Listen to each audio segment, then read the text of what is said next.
El dinero está cambiando de forma. Los estados más poderosos del mundo aprovechan este cambio tecnológico para influenciar a otros países y así aumentar su soberanía y dominar. En este episodio hablaremos de las stablecoins y las CBDCs, o bien llamadas monedas digitales. Responderemos a preguntas como ¿en qué se diferencian estas dos? ¿Quién las controla? ¿Qué papel juega la blockchain en todo esto? ¿Y por qué Estados Unidos, China y la Unión Europea están tan interesadas en estas dos formas de dinero? Soy Roman Rey. Y yo, Ángel Rey. Si estás listo para entender en profundidad temas técnicos de blockchain y tecnología, bienvenido a Sinolabs. Sigue escuchando. Ángel, yo me he estado leyendo un libro últimamente que trata de la historia del dinero y menciona cómo al principio pues ese dinero, el valor se representaba con conchas, otros países utilizaban unos metales. Nosotros hoy en día utilizamos algo que es un poco diferente, que es lo conocido como el sistema fiat, ¿no? Los euros, los dólares. Ahora están surgiendo otras formas de representar valor, como las stablecoins. ¿Cómo encajan aquí las CBDCs, las stablecoins? ¿Qué son? ¿Son formas de dinero? ¿Qué es? Tanto las stablecoins como las CBDCs, que por cierto CBDC significa en inglés Central Bank Digital Currency, o en español moneda digital de Banco Central, son una representación del sistema fiduciario en un formato digital, un formato más moderno, digamos. ¿Qué es el sistema fiduciario? El sistema actual de fiat, es decir, el dólar, euro, todo esto es lo que hemos conocido ya hace muchos años, y lo que estamos haciendo es cambiando la forma en la que se usa. Pero estos dos tipos de formas de dinero no cambian esta moneda, ¿vale? O sea, no hablamos de Bitcoin ni Ethereum, algo que tiene un valor completamente diferente al euro o al dólar, sino que el valor, en teoría, es el mismo. Entonces, Ángel, tenemos un episodio donde tratamos cómo se diferencian y cómo básicamente comparamos las stablecoins con el sistema tradicional. Me gustaría que resumiéramos primero las stablecoins. ¿Qué son? Las stablecoins no son más que un token digital que representa una promesa de un valor estable, es decir, de un fiat, por ejemplo, el dólar o el euro. Si tú tienes un USDC, que USDC es un tipo de stablecoin, la de Circle, ¿no? Que es la empresa, es la emisora de esta moneda, con este USDC tienes derecho a un USD, es decir, a un dólar. ¿Vale? Entonces, ¿y esto es un contrato legal o es el contrato del smart contract? Esto es un smart contract, es código básicamente. Que tenemos otro episodio que habla de smart contract, por favor miradlo si queréis entender en detalle todo esto.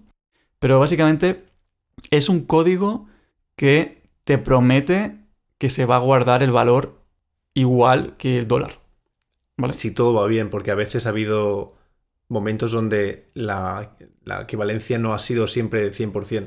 Claro. Siempre ha habido un poco de desviación. Por eso es una promesa, pero veremos más adelante los riesgos de todo esto, ¿no? Y yo es algo que he escuchado mucho en muchos podcasts, que las CBDCs es algo que se nos intenta imponer, es algo que nadie pedía, pero que ahora se ve que todo el mundo, todos los estados quieren implementarlo. ¿Qué son realmente estas CBDCs? Vale, las CBDCs podemos imaginarnos como metálico, pero de formato digital, ¿vale? O sea, el objetivo que tiene es replicar, en teoría, el metálico, es decir, el efectivo, pero en formato digital. Es decir, que tú puedas enviar a tus compañeros cash, pero digitalmente, ¿vale? Y aquí la diferencia es que el que respalda esta moneda es el Banco Central, no es un banco comercial, no es el BBVA Santander de turno, sino el Banco Central Europeo o el Banco Central de China. O sea, yo como usuario de las CBDCs es como tener cash digital y no tengo que tener esta cuenta a esta sucursal de un banco comercial, sino que directamente mis transacciones van a ejecutarse en este libro de contabilidad que mantiene el Banco Central. Sí, en la teoría se eliminan los intermediarios financieros, como los bancos comerciales, y claro, esto es un peligro, ¿no? Porque si deja de haber sector privado o bancario, entonces puede haber consecuencias muy negativas en los préstamos, ¿no? Si tú no metes el dinero en el banco no puede prestar ese dinero. Entonces, esto puede ser un cambio muy fuerte que puede romper el sistema, puede crear una crisis. Por lo tanto, va a haber un paso intermedio donde los bancos todavía tendrán un papel, ya sea por la interfaz o manejo de monedas digitales, pero está por ver. O sea, realmente las CBDCs suponen un cambio disruptivo en los bancos, ¿no? Porque al final Por ejemplo, cosas que pasaron con Bankia hace tiempo con la crisis. Bankia no tenía suficiente dinero para poder pagar cuando la gente quería sacar el dinero. Entonces, claro, ahí tenían que limitarlo. Con esto ya no podrá pasar. Si tú utilizas estas transacciones del euro digital, no te va a poder pasar porque es el Banco Central quien tiene el dinero en sí. No es realmente el banco comercial que tú usas, sino las transacciones siguen directamente con el Banco Central. Sí, justo. Aquí sí que es Que una no quiere ventaja. que no quiere decir que el Banco Central no te pueda limitar. Claro, a ver, es una ventaja porque si cuando tú metes dinero en el banco comercial, el banco tiene una deuda contigo del dinero que tú has metido. En este caso, con la CBDC, tu relación es con el Banco Central. O sea, la deuda está con el Banco Central directamente, Exacto. sin pasar por este banco comercial que está en medio como haciendo de intermediario. Y el Banco Central es inmortal, entre comillas. Es decir, un banco comercial se puede hundir por falta de liquidez, porque no tienen capacidad de pagos. Es una empresa. Pero el Banco Central no va a dejar de existir o la probabilidad es mucho más baja. Me gustaría hacer énfasis cuando se dice que se trata de cash, ¿no? de dinero efectivo digital. Eso es realmente porque la liquidación de cuentas es inmediata. Entonces, tú cuando ejecutas la transacción, la harías supongo que funcionará con una aplicación, pues esa transacción es inmediata y no pasa por este intermediario del banco. Entonces, el cambio de cuentas en el Banco Central se hará de manera inmediata, como si fuera cash, ¿no? Yo te doy ahora 5 euros en efectivo y tú los tienes. Yo ya no los dejo de tener, es inmediata esta liquidación. Recordemos que la liquidación es el momento, o sea, liquidación de cuentas o settlement en inglés, es el momento que una transacción ha ocurrido y es irrevocable, ¿vale? Es un término financiero de contabilidad, pero es muy importante en tema de transacciones. Entonces, conclusión. Al final, una CBDC no es más que dinero que tiene el Banco Central, que tú lo usas directamente con el Banco Central, y toda la contabilidad la lleva el Banco Central, ¿vale? No hay una contabilidad extra en un banco comercial como ahora, sino que todo está centralizado en una única base de datos, imaginemos, a ver, es más complejo, pero simplificado, del Banco Central. O sea que para las transacciones del día a día ya no tenemos que ir al banco comercial, sino directamente nos permiten ahora utilizar este libro de contabilidad del Banco Central. Sí, lo que sí que es posible es que ya pasa en China, que hay intermediarios comerciales de pagos, en los cuales, que sean fintechs o algunos bancos comerciales, que abren cuentas de monedas digitales y la interfaz y todo, donde tú puedes acceder y usar el dinero. Pero ellos no son los poseedores legales del dinero, como ahora, digamos, que pueden coger tu depósito y prestarlo, sino que es dinero del Banco Central. Me gustaría tomar un ejemplo como el euro digital, ¿no? Que se está desarrollando ahora, es algo que no está implementado todavía, y me gustaría intentar entender un poco la razón por la que, en este caso, la Unión Europea quiere implementar esto, porque al final yo no he visto a los ciudadanos haciendo una manifestación diciendo queremos el euro digital, es un derecho que podamos pagar con dinero en efectivo, pero digitalmente. O sea, ¿esto por qué se hace? ¿Cuál es la intención? Vale, te hago una pregunta. ¿Tú con qué pagas? Pues con euros. Vale, pero ¿qué usas para pagarlo? Pues a veces utilizo PayPal, a veces utilizo tarjeta de crédito, creo que es Visa. Visa, Mastercard. ¿De qué país son estas empresas? De Estados Unidos. Exacto. Aquí hay un problema que Europa tiene muy pocas empresas que sean proveedoras de pago. Entonces, una de las razones por las que el Banco Central quiere impulsar el euro digital es por la independencia de proveedores de pago, porque más de la mitad de los países europeos no tienen proveedores de pago digitales nacionales, ¿vale? O sea, usamos proveedores extranjeros siempre. Claro, aquí hay el riesgo de que si a Estados Unidos se le va a la olla y dicen, pues ahora os bloqueo, pues nos fastidian todo el sistema, o sea, básicamente nos puede frenar incluso la economía. También otra razón es las alternativas. ¿Qué alternativa hay? Si yo quiero pagar en formato digital, sin bancos, ¿qué alternativas tenemos ahora? Bueno, Bizum existe en España, pero eso no creo que no. No, eso sí que sigue habiendo banco comercial detrás. Sí. Luego en Alemania están las tarjetas estas que tienen su propio maestro, o Girocard, pero que solo las utilizan en Alemania. O sea, sí que hay, es cierto, sí que hay algunas opciones, pero las más conocidas son Mastercard y Visa. Sí. Pero yo te puedo decir, si yo quiero intercambiar dinero contigo, yo te puedo decir de dos formas. Una, stablecoins, Y segunda, criptomonedas. Pero, ¿tú crees que al Banco Central Europeo le hace mucha gracia que yo opte por estas alternativas? Claro, porque si la gente empieza a utilizar todo el stablecoins o las criptomonedas, es valor que se va fuera de la zona comercial, por así decirlo, ¿no? Es como no tienen acceso ya a saber cuántas hay en circulación, entonces pierden completamente todo el poder de control, ¿no? Claro, y más básico aún, ¿quién es el líder de stablecoins del mundo? Pues Estados Unidos. Estados Unidos. Con Circle, Tether. Exacto. Ya volvemos otra vez a el mismo problema, ¿no? No somos soberanos. O sea, Europa no es soberana. Y otro problema. ¿Qué stablecoin es la más conocida del mundo? USDC. USDT. Y no es el euro. No es una moneda basada en el euro. Entonces, ¿qué pasa? Si las stablecoins siguen creciendo y el dólar sigue siendo la más usada, aquí quien gana es Estados Unidos. Y Europa, el euro no gana. Entonces, no le interesa tampoco a la Unión Europea que ahora la gente, o al Banco Central Europeo, mejor dicho, que la gente empiece a usar stablecoins porque seguramente acaban usando monedas basadas en dólares. Claro. Y también está este tema que yo he escuchado mucho también, que con el euro digital o con las CBDCs en general van a tener más acceso a poder espiarte sobre cuáles son tus gastos, tus patrones de gastos, qué es lo que estás comprando. ¿Es esto cierto? ¿Tienen acceso con el euro digital? Una cosa la teoría y otra la práctica. En la teoría no deberían poderte... O sea, hay privacidad. Se está creando el euro digital de esta manera en la cual la privacidad de las personas se proteja, ¿vale? Pero, a ver, en la práctica, al final son datos que seguramente se puedan traquear de alguna forma. Si hay algún caso de terrorismo y tal, yo creo que se va a poder ver quién ha hecho la transacción. Pero, en teoría, el diseño que se está haciendo es que no se puedan ver las transacciones por usuario. A no ser que sean transacciones muy, muy grandes y entonces por seguridad sí. Pero los proveedores de pago, es decir, asumamos que los bancos comerciales actúan como proveedores de pago, entonces, claro, ellos sí que van a seguir haciendo los checks de AML, de Anti-Money Laundering.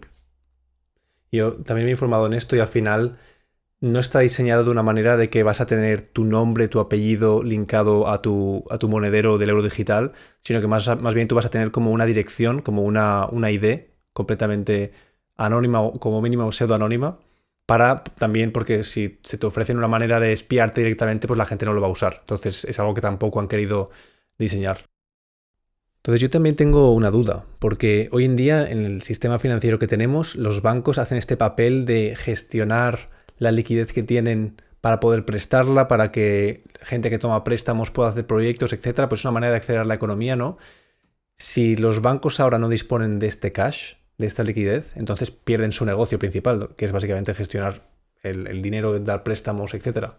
Es un riesgo que el Banco Central Europeo ha pensado y no es cierto del todo que perderán negocios y que perderán una parte, pero el plan es que ellos se encarguen de ofrecer servicios al cliente, la interfaz, crear monedas digitales, pero recordemos que aunque ellos creen monedas digitales, tu dinero es con el Banco Central y no con ellos. Entonces al final, un papel muy importante que juegan los bancos, que es el de dar préstamos, por ejemplo, de una hipoteca, esto yo supongo que no se utilizará mediante las CBDCs. Exacto, o sea, va a haber un mundo paralelo donde... A ver, todo esto que estamos hablando es en la teoría, porque no existe todo. Hoy en día no existe. No existe lo digital. Es el plan que lo puedes encontrar también en la web del Banco Central, que hablan del euro digital. Entonces, esto es un plan y la realidad no sabemos lo que pasará. Pero, básicamente, habrá un mundo paralelo donde te das tus CBDC con un límite al principio. No puedes tener todo tu dinero en CBDCs. Por esa razón, porque si no, los bancos no pueden prestar y rompes la economía, básicamente. Yo también he escuchado que esto de las CBDCs va a ser la blockchain del Estado. ¿Cuán de cierto es esto? Pues es muy falso, porque no es una blockchain, o sea, y menos pública. No es ni Ethereum, ni Solana, nada por el estilo. Es un sistema centralizado, cerrado, organizado por el Banco Central Europeo. O sea, no hay ninguna blockchain, no hay ni Ethereum ni nada ahí, es simplemente pues puro software que mantiene pues la gente del Banco Central y donde tiene su libro de contabilidad ahí. Sí, la similitud quizás con la blockchain es que hay peer-to-peer transactions. Es decir, tú puedes enviar a otra persona dinero como si fuera efectivo realmente, como si el objetivo es replicar el efectivo. Yo puedo enviarte a ti dinero sin un banco comercial, ¿vale? Con una aplicación que se conecta directamente al sistema Banco Central y te puedo enviar 10 euros.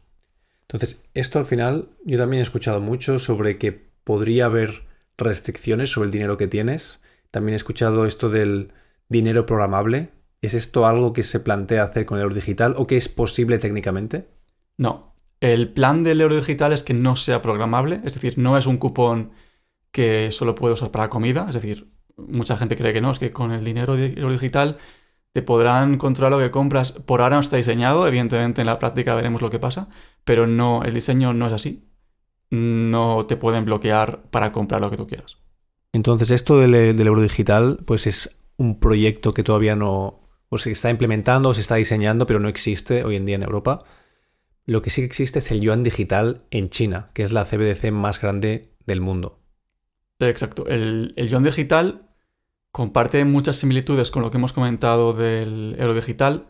Es decir, tienes el Banco Central como la fuente de la verdad, ¿no? de las monedas.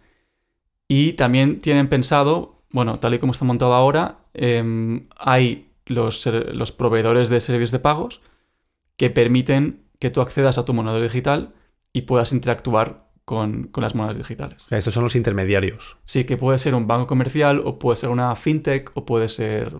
Está abierto, digamos. Si tienes la licencia, puedes participar. ¿Y qué es lo que hacen al final esos intermediarios? Pues tienes una interfaz, una aplicación, tienes las cuentas, todo esto. Pero, lo que decíamos antes, el dinero que tú tienes ahí no le pertenece al banco ni puede hacer lo que con el dinero. Ese dinero es una relación directa con el Banco Central. O sea, supongo que se encargarán también del onboarding del usuario cuando te creas una cuenta y todo el tema de KYC, ¿no? Él conoce tu cliente, etc. Exacto, justo. Vale, pues Ángel, ahora te tengo preparado una batería de preguntas mortal porque quiero hacer una comparativa de lo que tenemos ahora, o sea, el sistema actual, las CBDCs y las stablecoins. Por lo que hace a la custodia, o sea, el guardar el dinero. En el sistema actual, pues yo puedo guardar el dinero en un banco comercial, ¿no? En el mítico, tu banco lo guarda por ti, o puedo tener el efectivo debajo del colchón, por así decirlo. Yo me encargo de guardarlo. ¿Cómo es en las CBDCs y cómo es en las stablecoins? En las CBDCs tenemos el monedero digital, que mayormente estaría en intermediarios como bancos comerciales o fintechs, pero también se habla de la posibilidad que haya aplicaciones en tu móvil donde puedas guardar el dinero. Vale.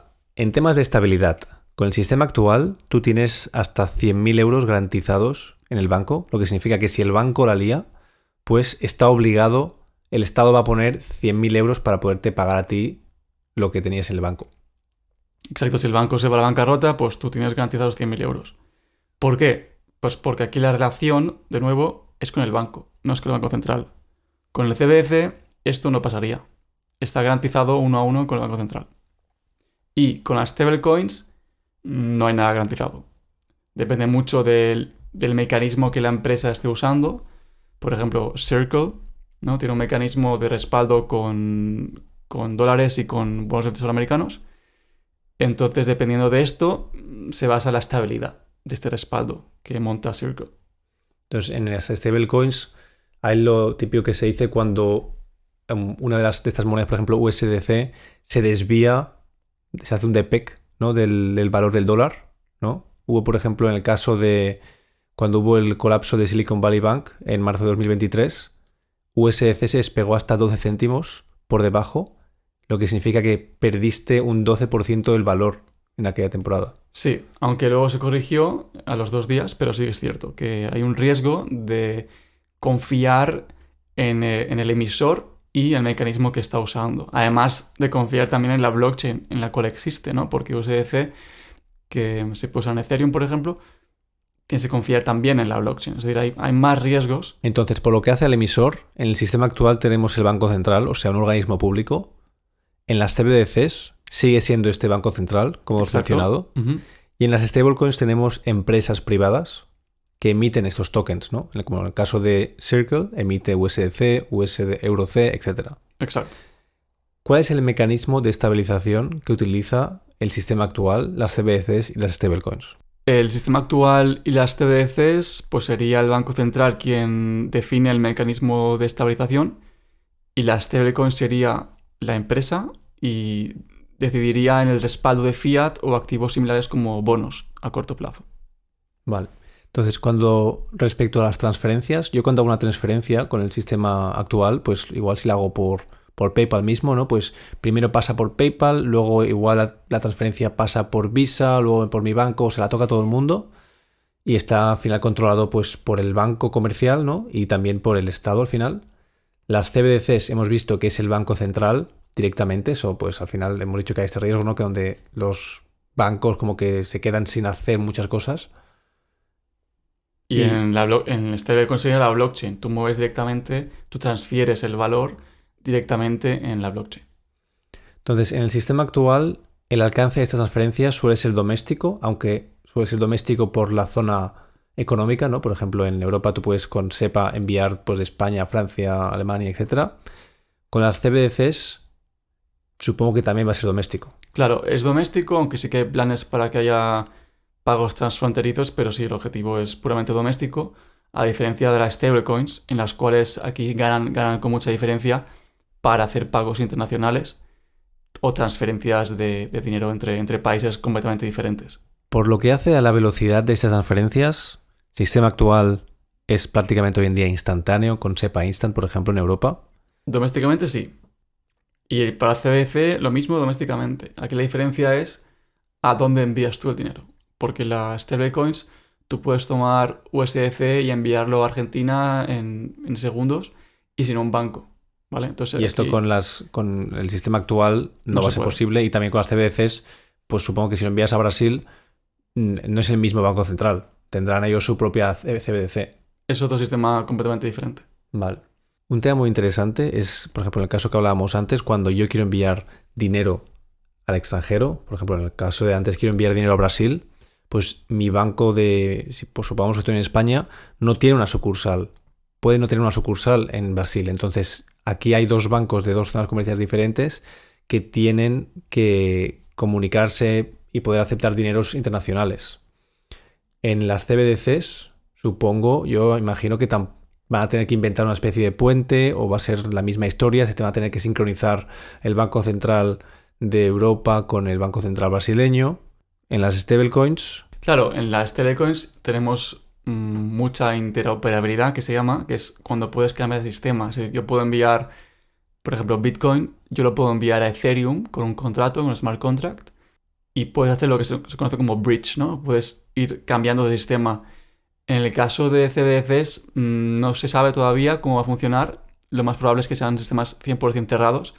Y si la CBDC de Europa será muy diferente y no se pueda transferir a una CBDC extranjera en otro país. Entonces, son sistemas informáticos completamente separados. un tema que interesa a muchos es el tema de restricciones, control, vigilancia. En el sistema actual, el banco y el Estado tienen control absoluto sobre los fondos que tienes en el banco, ¿no? En las CBDCs, ¿cómo funciona? Al final supongo que el Banco Central tiene el acceso. Tiene acceso total y a toque de botón pues puede eliminar o añadir dinero a cualquier persona. O sea, lo mismo que en el sistema actual, pero para el Banco Central. Sí, evidentemente luego está temas legales, ¿no? Si lo puedo hacer o no, pero técnicamente, en términos técnicos de base de datos, lo podría hacer. Y en blockchain, claro, en el caso USDC, en Bitcoin no, pero USDC y USDT, claro, aquí hay una empresa en medio que sí que pueda poner direcciones en blacklist y puede negar algún tipo de interacciones.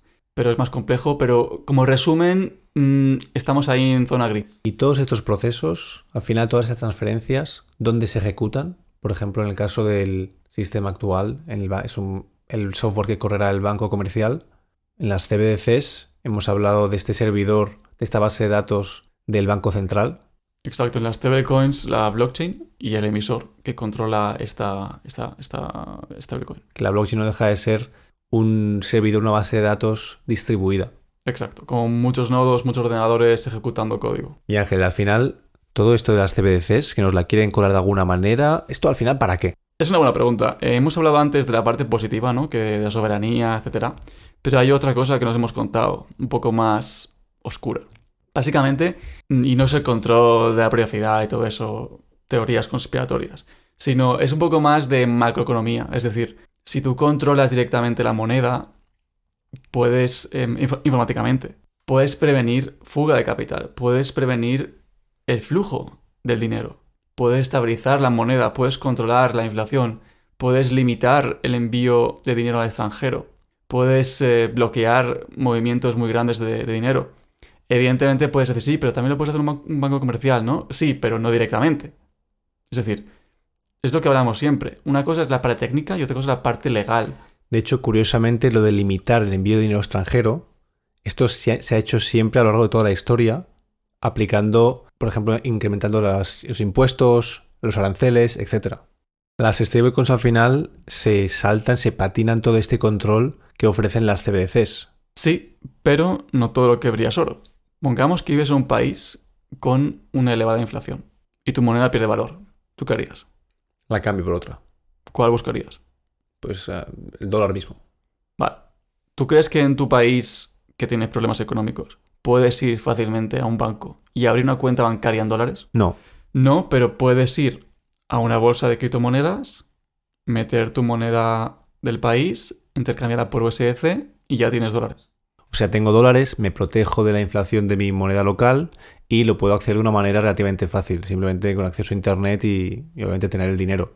Exacto, el problema es el siguiente, si todo el mundo piensa como tú, ¿qué ocurrirá con la moneda local? Claro, se devalúa muchísimo. Todo el mundo vendiendo moneda local para comprar dólares, dolarizas el país. Exacto, y encima el Banco Central del país va a perder el control de la política monetaria, va a perder las decisiones que se toman del país en términos monetarios. Entonces, esta gran penetrabilidad de Internet en la sociedad permite que muchas personas accedan fácilmente a una moneda que no sea la local, ¿vale? Entonces, este es el problema de sustitución, que las stablecoins ponen un riesgo a los países que pueden tener una economía más débil. Si un país que tiene problemas económicos, problemas inflacionarios, prohíbe o restringe las transferencias en dólares, nada va a parar al ciudadano de comprar USDT o USDC y enviarlo fuera. Exacto, las stablecoins permiten al ciudadano acceder a una moneda fácilmente que no sea local. Y esto es una ventaja para el ciudadano porque se protege del gobierno que no está funcionando correctamente, pero es un riesgo para el país porque pierde el control de la política monetaria. Y un disclaimer, he dicho que el ciudadano, nada puede parar al ciudadano de comprar USDT, pero realmente sí que puedes evitarlo mediante poniendo blacklist, listas negras de bloqueando cuentas, etc. Claro, entonces el gobierno del país con problemas deberá contactar a Circle o a Tether, las empresas emisoras, y que le hagan caso, porque dime tú por qué van a hacer caso que un país que igual es corrupto pueda influenciar en cómo una empresa privada tenga que actuar. Así que es muy poco probable que lo que digas sea cierto. Vale, Ángel, y ahora me gustaría tratar un tema que en Europa nos encanta, somos unos cracks. La regulación. ¿Qué regulaciones actuales hay sobre las stablecoins y el uso de activos digitales como criptomonedas, etcétera? Tenemos la famosa MiCA, Markets in Crypto Assets Regulation. Que eso es la Unión Europea, ¿no? La Unión Europea, exacto. Y tenemos en Estados Unidos el Genius Act, que todavía no está acabado. O sea que Europa está un poco más avanzada en términos de regulatorios. Y en resumen, la MiCA, ¿de qué trata? La MiCA, básicamente, en términos de stablecoins, clasifican a las stablecoins como e-money, ¿vale? Como electrónico, ¿no? Sí, electronic money, tokens. Y se prohíben los intereses, es decir, una stablecoin no puede dar intereses. Y esto es muy interesante, ¿por qué? Porque tú imagínate que ahora todo el mundo puede tener USDC o EURC, que es la versión de Circle de euro, y además solo por poseerlo tienes intereses. ¿Qué pasaría? Pues que la gente sacaría yo el primero el dinero de los depósitos bancarios y lo metería en stablecoins al interés que me den. Exacto, que es el problema que hemos hablado antes, igual que las CBDCs, que es un riesgo para los bancos y que puede desestabilizar el sistema bancario. Entonces, la MiCA prohíbe esto, y puede tener sentido, ¿no? También MiCA fuerza a someterse a estas emisoras de las stablecoins, a auditorías, para reforzar la seguridad del colateral. Y además, si quieres abrir una emisora de stablecoins en Europa, hace falta abrir una entidad europea, sobre todo si eres una empresa extranjera.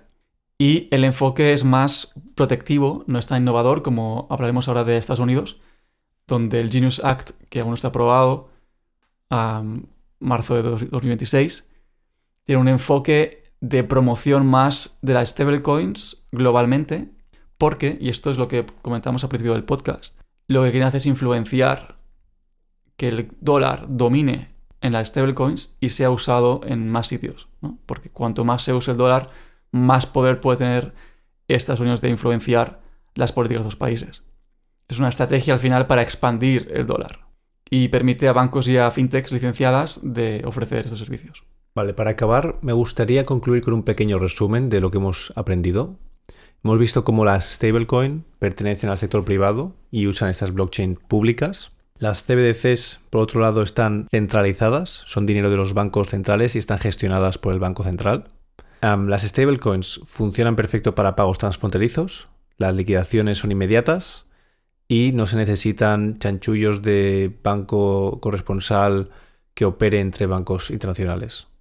Exacto, las CBDCs triunfan, digamos, en pagos domésticos y al final, en términos regulatorios, estamos en una carrera de dominancia, ¿no? Estados Unidos quiere expandir las stablecoins para dar más poder al dólar y Europa lo que quiere es más independencia de pagos y tener más control sobre el euro y que otras monedas no influyan tanto en la economía europea. Las stablecoins al final pueden influir en países con problemas de moneda local, como en el caso de países que tienen inflación. Si la gente huye a esta stablecoin pueden causar problemas económicos.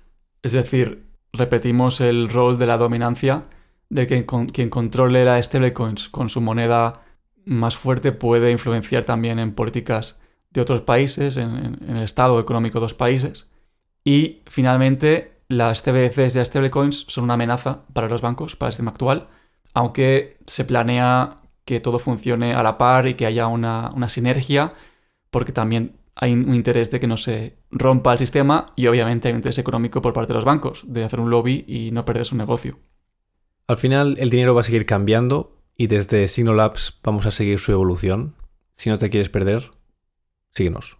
Nos vemos.